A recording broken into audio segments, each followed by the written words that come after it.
السلام علیکم ورحمۃ اللہ وبرکاتہ۔ آج کا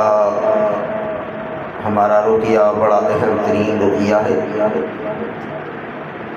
اکثر بیشتر جادوگر جادو کو کسی ٹیبل میں یا خط میں یا نمبر کے اندر محفوظ کرتا ہے۔ جب بھی اس طرح کا جادوگر کرتے ہیں تو اس جادو کرنے کے پیچھے جو مقصد ہوتا ہے وہ مسحور کے کاروبار کو تباہ و برباد کرنے کا ہوتا ہے۔ ٹیبل یا خط یا نمبر میں اکثر بیشتر آپ نے دیکھا ہوگا گھروں سے تعویذ برآمد ہوتے ہیں، اس میں خانہ بنا ہوتا ہے، اس کے اندر نمبر عدد لکھے ہوتے ہیں۔ اس طرح کا جو جادو ہوتا ہے اکثر بیشتر کوڑی کا محتاج بنانے کے لیے یہ جادو کیا جاتا ہے، یا کاروبار میں کسی بھی قسم کے نقصان کے حوالے سے اس جادو کو جادوگر کرتا ہے۔ آج کا رقیہ اللہ کی توفیق سے ایسا ٹیبل اور خط نمبرنگ کے جادو کو توڑ مروڑ کر رکھ دے گا انشاءاللہ، اللہ کی توفیق اور اس کے فضل سے۔ آپ نے کرنا یہ ہے، روزانہ ڈیلی پابندی کے ساتھ سورہ فاتحہ، آیت الکرسی، معوذتین، سورہ بقرہ کی آخری کی 2 آیات پانی پر دم کرنی ہے۔ اس پانی کو کاروبار والی جگہ پر چھڑکنا ہے۔ اگر کاروبار اپنا نہیں ہے، روم کے اندر، جس روم کے اندر وہ رہائش پذیر ہے اس روم کے اندر اس پانی کو چھڑکنا ہے کثیر تعداد سے، اور ساتھ صبح عصر کے بعد یہ 2 ٹائم آپ نے کاروبار والی جگہ پر یا کمرے میں بیٹھ کر یہ رقیہ بابا سے بلند سننا ہے انشاءاللہ، تاکہ آپ کے اس رقیے کی آواز آپ کے کاروبار کی جگہ پہ یا روم کے اندر یہ محسوس ہو۔ انشاءاللہ 7 دن آپ اس عمل کو کریں، انشاءاللہ اللہ رب العالمین آپ کے لیے روزی کے دروازے کھولے گا، روزی کشادہ کرے گا انشاءاللہ، اور جو یہ مردود عمل کیا گیا ہوگا وہ اللہ کی توفیق سے انشاءاللہ ٹوٹ جائے گا۔ اعوذ باللہ من الشیطان الرجیم، بسم اللہ الرحمن الرحیم، الحمدللہ رب العالمین، الرحمن الرحیم، مالک یوم الدین، إياك نعبد وإياك نستعين، اهدنا الصراط المستقيم، صراط الذين أنعمت عليهم غير المغضوب عليهم ولا الضالين،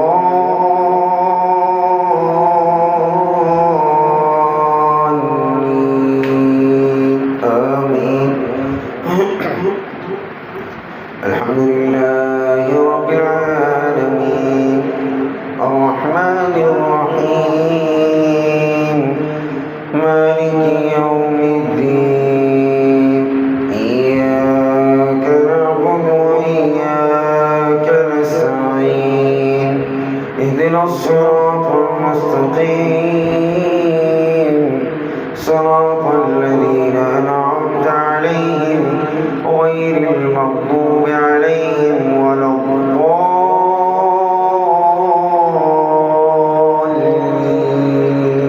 آمين۔ الحمد لله رب العالمين، الرحمن الرحيم، مالك يوم الدين، إياك نعبد وإياك نستعين، اهدنا الصراط المستقيم، صراط الذين أنعمت عليهم غير المغضوب عليهم ولا الضالين،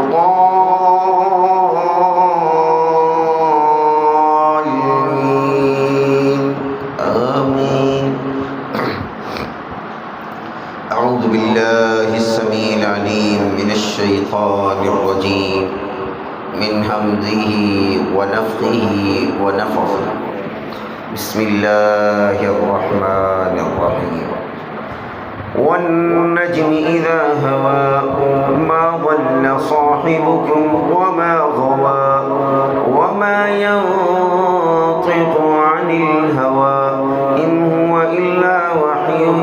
يوحى علمه شديد القوى ذو مرة فاستوى وهو بالأفق الأعلى ثم دنا فتدلى فكان قاب قوسين أو أدنى فأوحى إلى عبده ما أوحى ما كذب الفؤاد ما رأى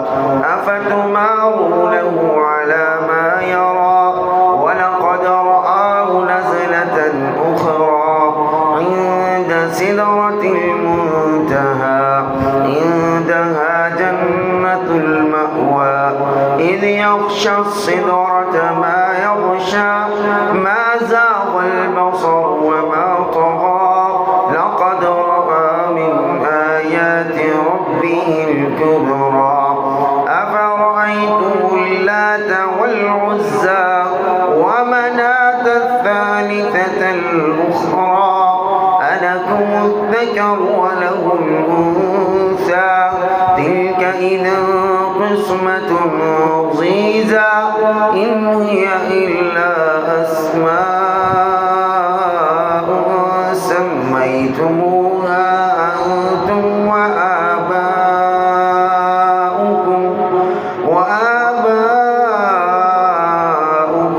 ما أنزل الله بها من سلطان إن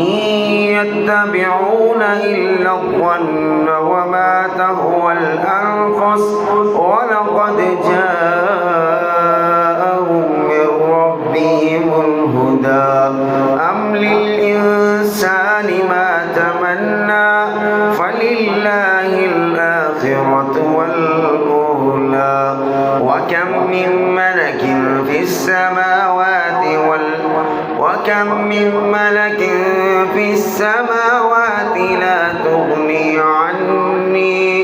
لا تغني شفاعتهم شيئا إلا من بعد أن يأذن الله لمن يشاء ويرضى إن الذين لا يؤمنون بالآخرة ليسمون الملائكة تسمية الأنثى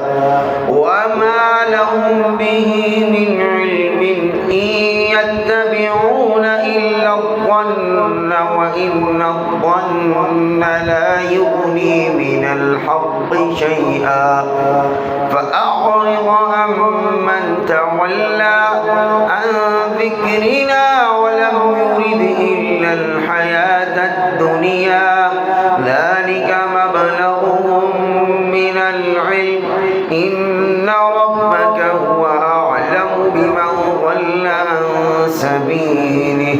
وهو أعلم بمن اهتدى ولله ما في السماوات وما في الأرض ليجزي الذين أساءوا بما عملوا ويجزي الذين أحسنوا بالحسنى الذين يجتنبون كبائر الإثم والفواحش إلا اللمم إن ربك واسع المغفرة هو أعلم بكم إذ أنشأكم من الأرض وإذ أنتم أجنة في بطون أمهاتكم فلا تزكوا أنفسكم هو أعلم بمن اتقى أفرأيت الذي تولى وأعطى قليلا وأكدى عنده علم الغيب فهو يرى أم لم ينبأ بما في صحف موسى وإبراهيم الذي وفى ألا تزر وازرة وزر أخرى وأن ليس للإنسان إلا ما سعى وأن سعيه سوف يرى ثم يجزاه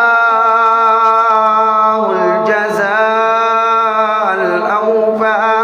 وأن إلى ربك المنتهى وأنه هو أضحك وأبقى وأنه هو أمات وأحيا وأنه خلق الزوجين الذكر والأنثى من نطفة إذا تمنى وأن عليه النشأة الأخرى وأنه هو أغنى وأقنى وأنه هو رب الشعرى وأنه أهلك عادا الأولى وثمود فما أبقى وقوم نوح من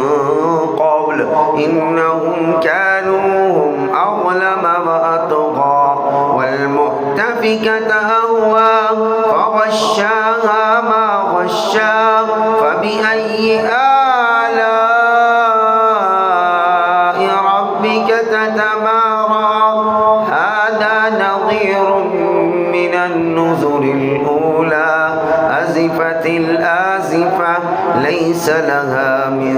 دون الله كاشفة أفمن هذا الحديث تعجبون وتضحكون ولا تبكون وأنتم سامدون فاسجدوا لله واعبدوا। सजदे की आयत पढ़ी है, तमाम सामीन पर सजदा करना ज़रूरी हो गया है। तमाम सामीन सुनने वाले सजदा कर लें। अऊज़ु बिल्लाहि मिनश्शैतानिर्रजीम बिस्मिल्लाहिर्रहमानिर्रहीम तबारकल्लज़ी बियदिहिल मुल्कु व हुवा अला कुल्लि शैइन क़दीर الذي خلق الموت والحياة ليبلوكم أيكم أحسن عملا وهو العزيز الغفور الذي خلق 7 سماوات طباقا ما ترى في خلق الرحمن من تفاوت فارجع البصر هل ترى من فطور ثم ارجع البصر كرتين ينقلب إليك البصر خاسئا وهو حسير ولقد زينا السماء الدنيا بمصابيح وجعلناها رجوما للشياطين وأعتدنا لهم عذاب السعير وللذين كفروا بربهم عذاب جهنم وبئس المصير إذا ألقوا فيها سمعوا لها شهيقا وهي تفور تكاد تميز من الغيظ كلما ألقي فيها فوج سألهم خزنتها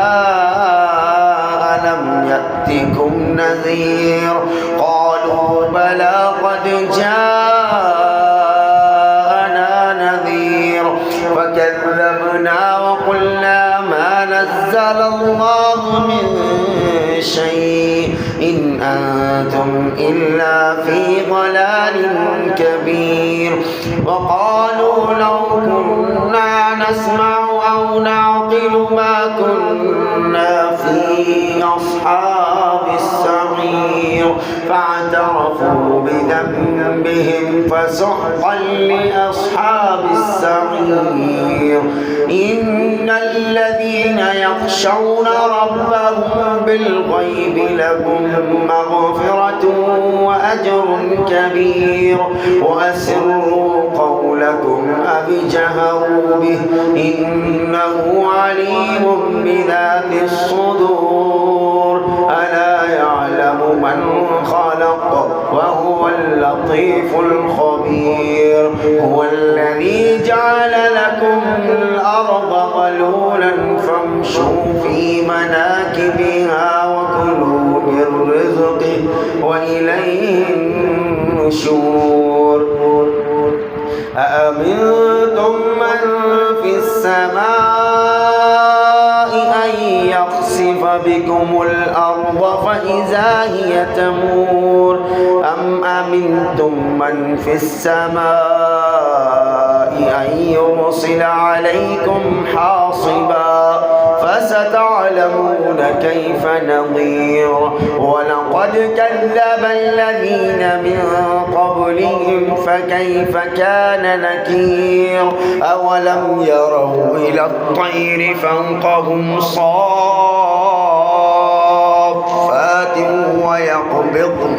ما يمسكهن إلا الرحمن إنه بكل شيء بصير أمن هذا الذي هو جند لكم ينصركم من دون الرحمن إن الكافرون إلا في غرور أمن هذا الذي يرزقكم إن أمسك رزقه بل لجوا في عتو ونفور أفمن يمشي مكبا على وجهه أهدى أمن يمشي سويا على صراط مستقيم قل هو الذي أنشأكم وجعل لكم السمع والأبصار والأفئدة قليلا ما تشكرون قل هو الذي ذرأكم في الأرض وإليه تحشرون ويقولون متى هذا الوعد إن كنتم صادقين قل إنما العلم عند الله وإنما أنا نذير مبين فلما رأوا زلفة سيئت وجوه الذين كفروا وقيل هذا الذي كنتم به تدعون قل أرأيتم إن أهلكني الله ومن معي أو رحمنا فمن يجير الكافرين من عذاب أليم قل هو الرحمن آمنا به وعليه توكلنا فستعلمون من هو في ضلال مبين قل أرأيتم إن أصبح ماؤكم غورا فمن يأتيكم بماء معين أعوذ بالله من الشيطان الرجيم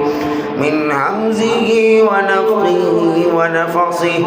بسم الله الرحمن الرحيم أفحسبتم أنما خلقناكم عبثا وأنكم إلينا لا ترجعون فتعالى الله الملك الحق لا إله إلا هو رب العرش الكريم ومن يدع مع الله إلها آخر لا برهان له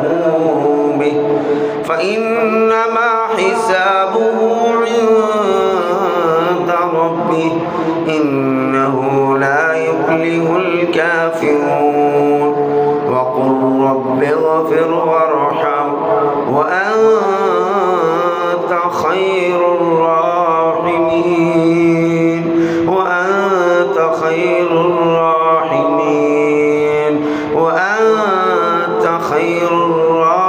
الراحمين وأنت خير الراحمين. بسم الله الرحمن الرحيم.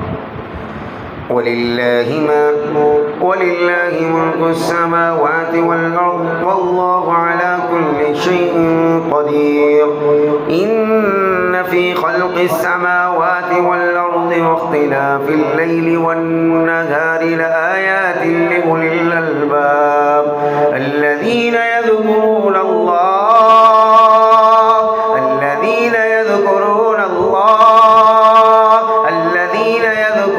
الله قياما وقعودا وعلى جنوبهم ويتفكرون في خلق السماوات والأرض ربنا ما خلقت هذا باطلا سبحانك فقنا عذاب النار سبحانك فقنا عذاب النار سبحانك فقنا عذاب النار. ربنا إنك من تدخل النار فقد أخزيته وما للظالمين من أنصار. ربنا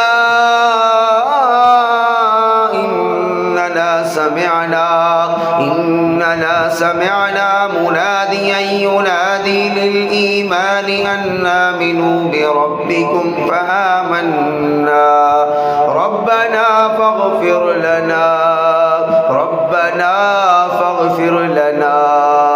ربنا فاغفر لنا ربنا فاغفر لنا ربنا فاغفر لنا ربنا فاغفر لنا ربنا فاغفر لنا ذنوبنا وكفر عنا سيئاتنا وتوفنا مع الأبرار. ربنا فاغفر لنا ذنوبنا وكفر عنا سيئاتنا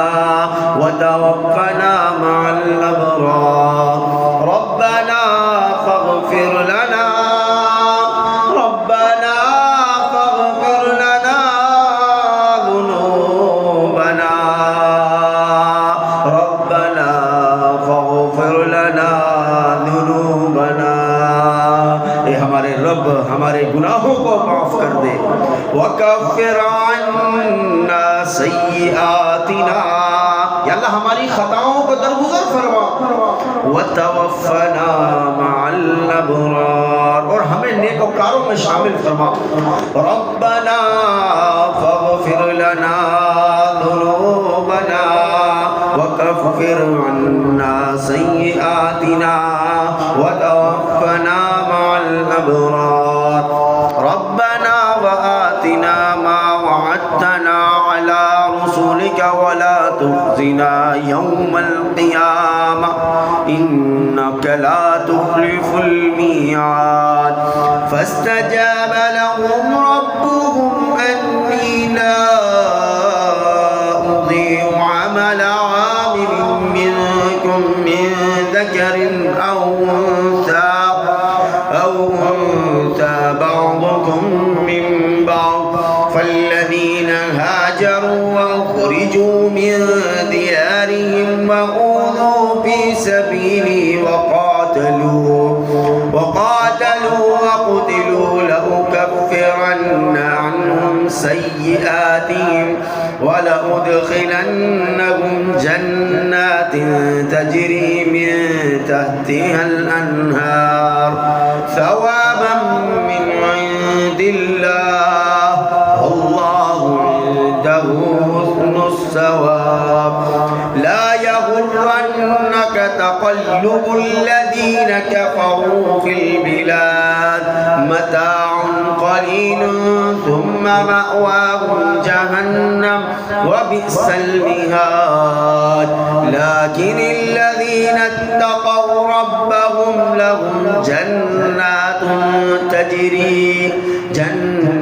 جنات تجري من تحتها الأنهار خالدين فيها نزلا من عند الله وما عند الله خير للأبرار وإن من أهل الكتاب لمن يؤمن بالله وما أنزل إليكم وما أنزل إليهم خاشعين لله لا يشترون بآيات الله ثمنا قليلا أولئك لهم أجرهم عند ربهم إن الله سريع الحساب يا أيها الذين آمنوا اصبروا وصابروا ورابطوا واتقوا الله